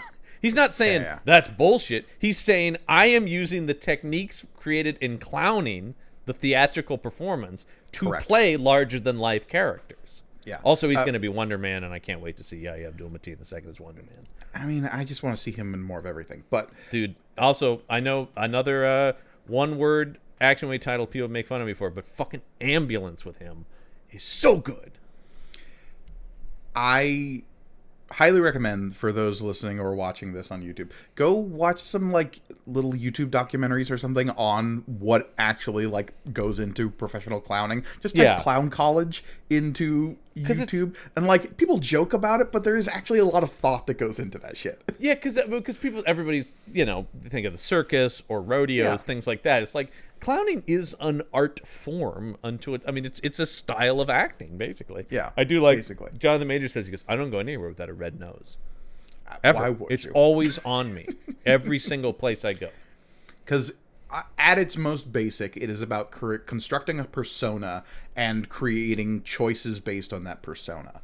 Yeah. And usually it is to the effect of comedy when it comes to like very traditional clown stuff. But that's not the case here, because one of the things I love about this, Ant-Man movies are known for being sort of the lighter, funnier stuff. And all the Ant-Man characters in this movie are light and funny. By the way, of course, one of my great film heroes, Bill Murray, hilarious in his one scene. For one scene, yeah. Very good, though. He comes in and Murray's all over the place for one scene, basically, right? He does, yeah. But Kang, there's not an ounce of comedy in there, man. That dude is focused and terrifying. It makes for this really interesting balance, because one of the complaints about the Ant-Man franchise, if we want to call it that, is that it has probably had some of the weakest villains in its movies up to this point. I would argue that Ant-Man 2 doesn't even really have a villain. No, and that was like a purposeful construction of the film. Was going like, no, it's more situational. Walton Goggins is an antagonist, but he's not a villain. And in fact, they purposely downplay him to just make him sort of like a sketchy criminal dude. Yeah. Exactly. And Ghost obviously is a sympathetic antagonist, and you've got everything going on with Goliath as well. I'm so glad they're bringing Ghost back, by the way, because that character I think is really interesting. Absolutely. And so when this movie has, like you said, one of the best Marvel bad guys ever, that's a hard shift for not only the Ant-Man movies, but also to create the focus of the overplot going forward in an Ant-Man movie just makes this particular film a really interesting crux in the MCU experiment that going forward I'll be curious to see if this is sort of the hinge point in the same way that movies like oh my god, why am I blanking on this? Guardians of the Galaxy sort of was. In that, like, okay, it is kind of based in this, like, comedy thing, but there's going to be a lot of important things set up here that will play out over the next however many years. Something that was pointed out, and shout out to friend of the show, Brendan Jones, and his podcast, Prodigious Saps, which I recommend people check out if you want to hear more of this kind of pop culture discussion. But something he said on that show that I completely agree with is, it's actually really smart to send the most threatening new villain after sort of the most underrated or at least underappreciated or like what's the word I'm looking for, but like underestimated Marvel hero, right? It's sort of the thing about like that we're gonna bring Kang the Conqueror. He's the next big bad. He's the next Thanos, right?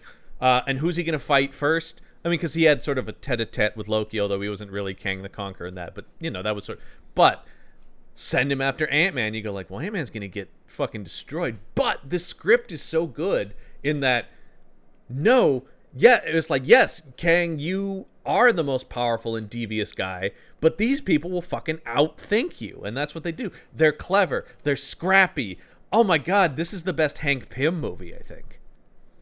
Yeah, I really liked all of Hank's stuff in this. I mean, like, obviously the triumphant moment when he comes back in with all the ants was I do love good. At some point when he goes, you're talking about doing ant science? He goes, yeah, I'm doing ant science. I like ants. Sorry, I'm late. It's a lot of ants.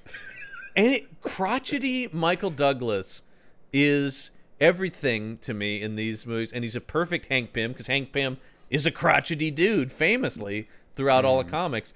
And but also because he's got that gravitas of Michael Douglas, much like Scott, I'm going, will you be my dad? Because, I mean, I was legitimately touched when he's like, yeah, I read your book. I read every goddamn word of it. Every time Cassie calls him Grandpa Hank, like, there was a moment at the beginning of the movie when she does it where I was like, wait, they're not actually related in any way, shape, or form, but I don't care. He's Grandpa Hank. He's Grandpa Hank. And, oh my god, one of my only notes, and it's just by nature of the story, it's not really a criticism of the movie, was Ant-Man and the Wasp, that second movie. I'm like, oh my god, I'm such a huge Michelle Pfeiffer fan, but she's kind of just in it at the end. Oh boy, does she get to be a showcase here, and she's so good. It really lets you know, my god, she's such a talented actor. And all the stuff with her and Jonathan Majors, and also, I love her being the person who goes like, no, stick with me, I know this place. And everybody knows her. I do like at some point when Scott just goes, does everyone know Janet down here? Or like you name drop her, and sometimes it's a good thing and sometimes it's a bad thing. It is, because you have this sort of, I would expect you to but I've seen a lot of critics, whether they've liked it or not, but bring up like, this movie feels very Star Wars-y. And I kind of get what they're saying, and that there's a lot of crazy alien designs and the sort of overarching rebellion plot, right?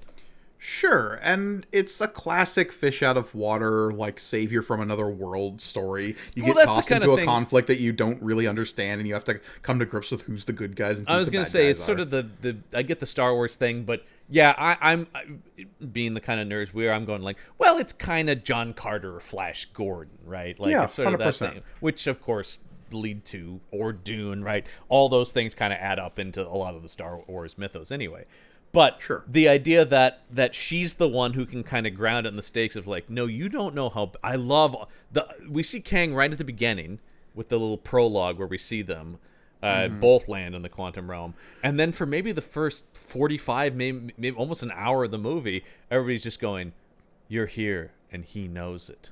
He's coming. It's all just like he'll be, and you're just like, oh shit, this is how you build up a bad guy in a movie.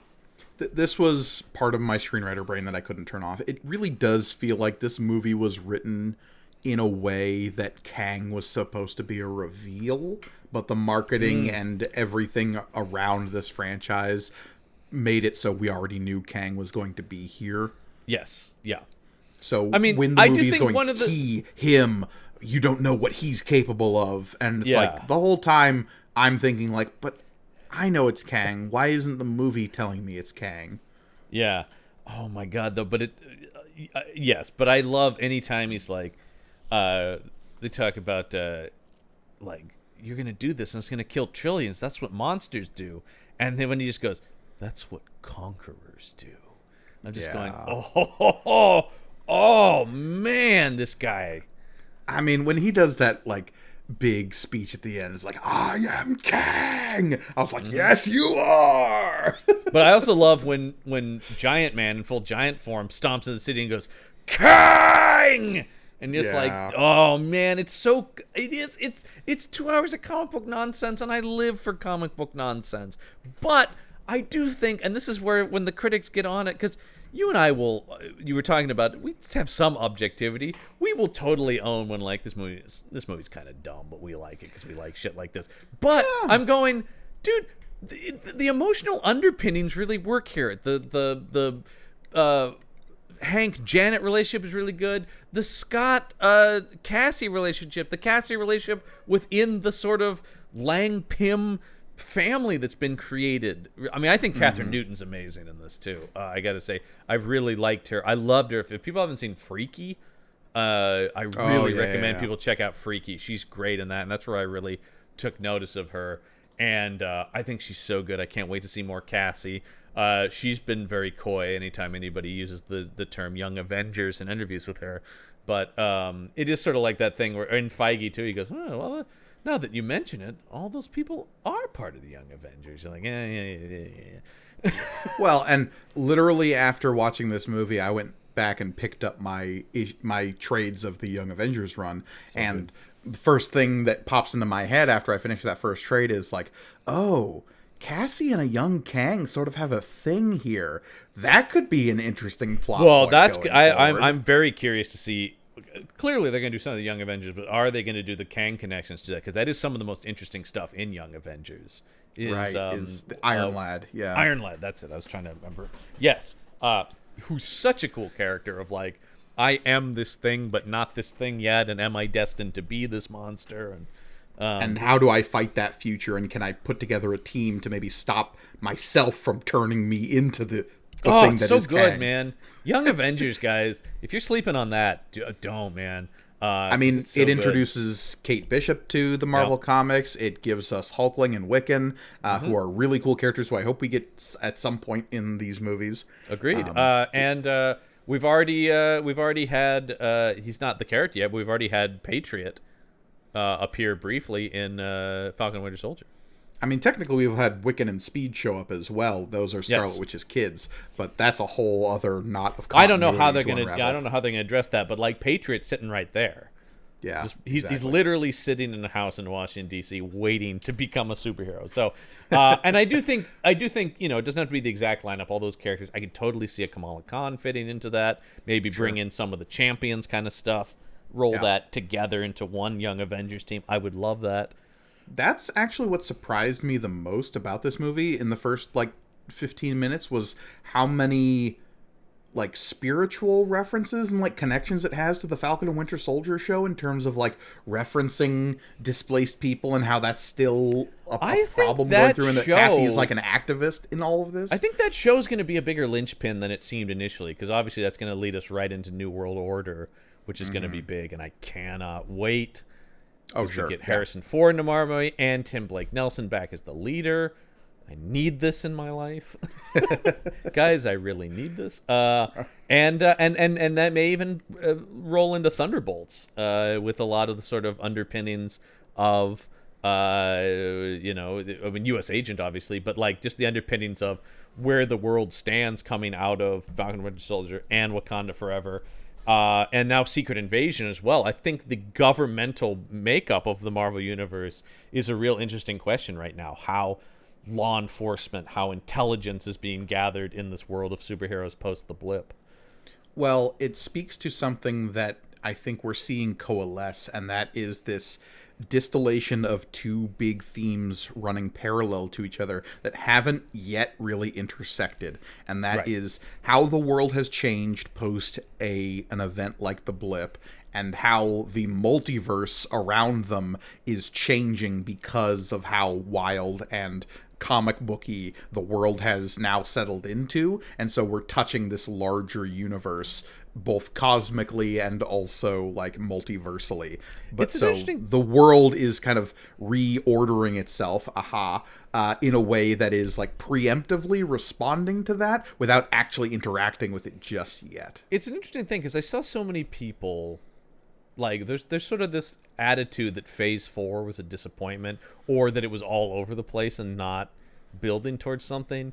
And I'm kind of going like, did Phase 1 seem? I mean, it was building to the Avengers, but like thematically and stuff, it was also all like we only in retrospect know what all things were building towards. I don't think Yeah. we're really going to know how all these things ebb and flow with the multiverse saga until it's over, right? I mean, they are, Yeah. and I think if anything, because they're starting this saga from, we already did the Infinity Saga. They're actually, I think, if anything, they're slow rolling stuff purposefully. You know, they are laying seeds in a much more calculated manner. So I think they're actually doing more world building and laying of seeds, but they're doing it in a subtler, slower way because they know they have the space to do it. This feels more confident to me. It doesn't feel scattershot the way people talk about it.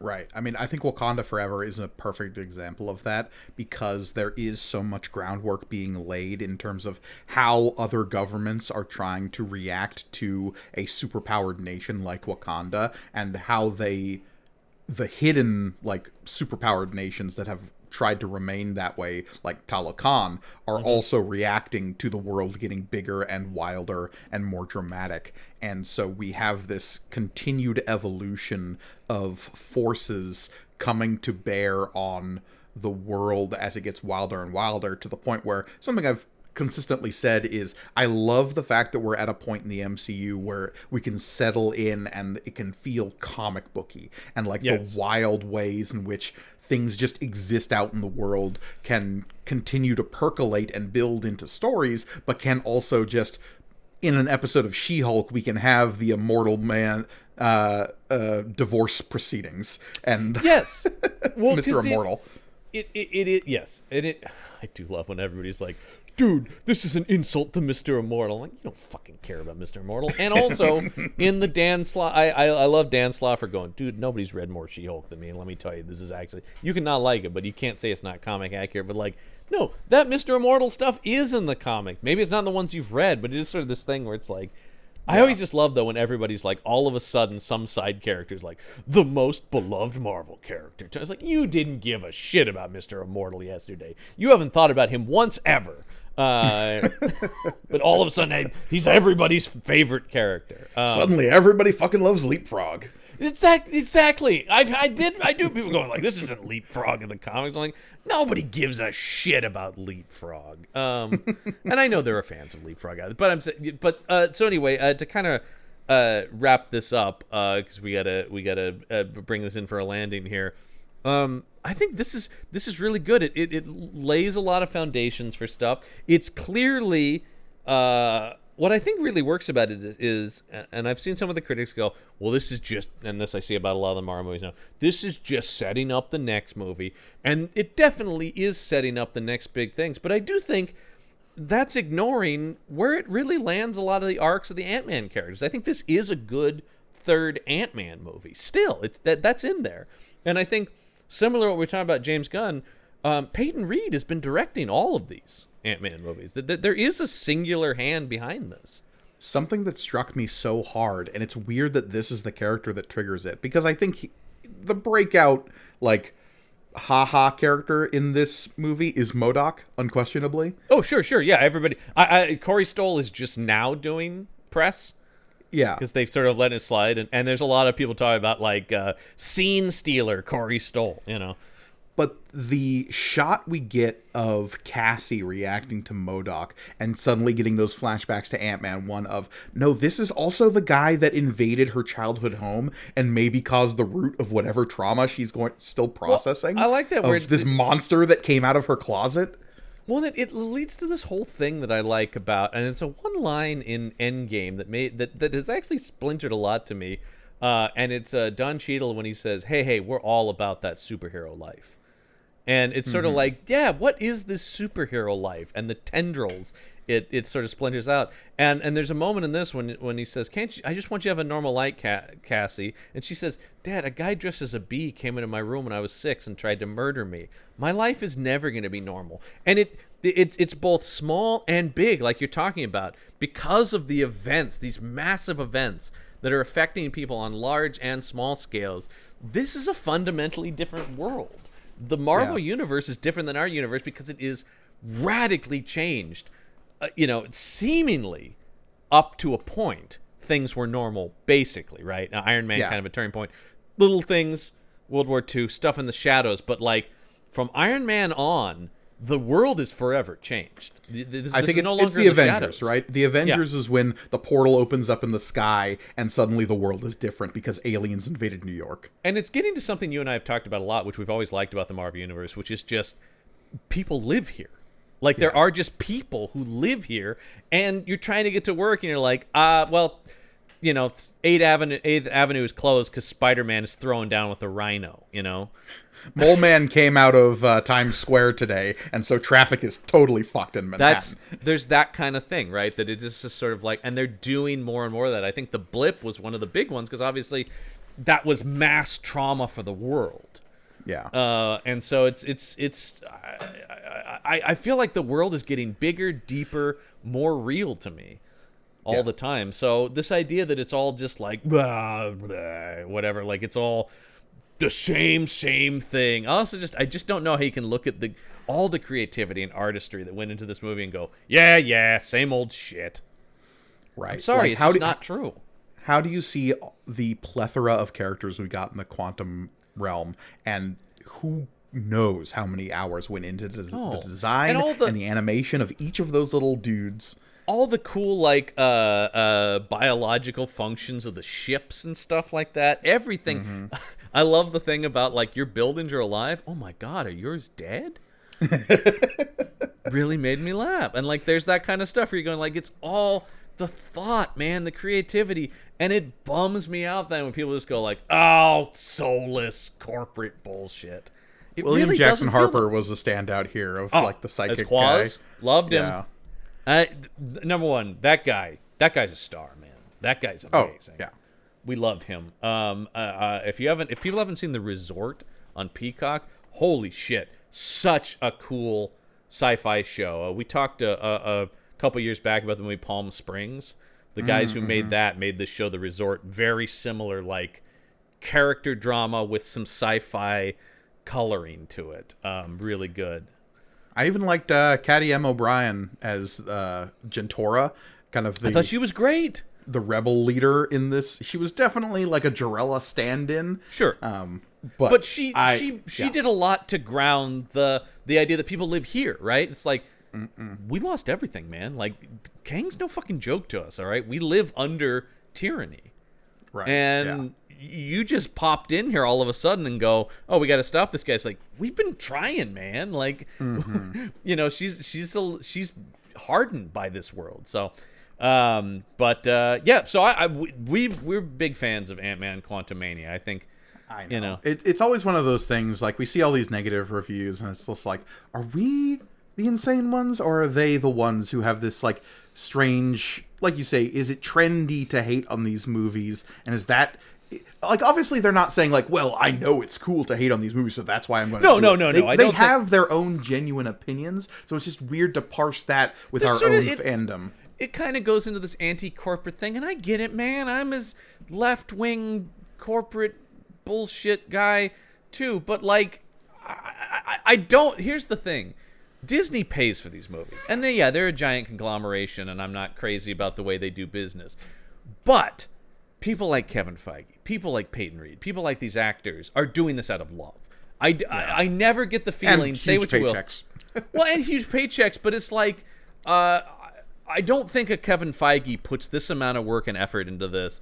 This is clearly made by a guy, and I'm using that, like, I understand lots of people work on this, but, like, if he's the connective glue between all these movies, I'm sorry, but I'm not seeing Soulless. Say what you will, but what I am seeing is immense love for this thing that we love as well and have spent our lives loving. And these are movies clearly made by people. I mean, Peyton Reed. There's a great thing about when he when he made the first movie. It came out about a poster he had drawn for his like college band, and he had drawn it to look like the cover of the Avengers, and he actually drew himself as Ant-Man. And people talk about like he goes like, so I've been. And he was trying to do Fantastic Four back in the day when it was at Fox. He goes, this is my whole life, man, of these comics. So I don't, and I think that's a big thing with Thor: The Dark World when we talk about that. That came from a guy who goes, I fucking hated working there. I thought that shit was stupid. And, and you go like, yeah, man, it kind of shows in your movie. Right.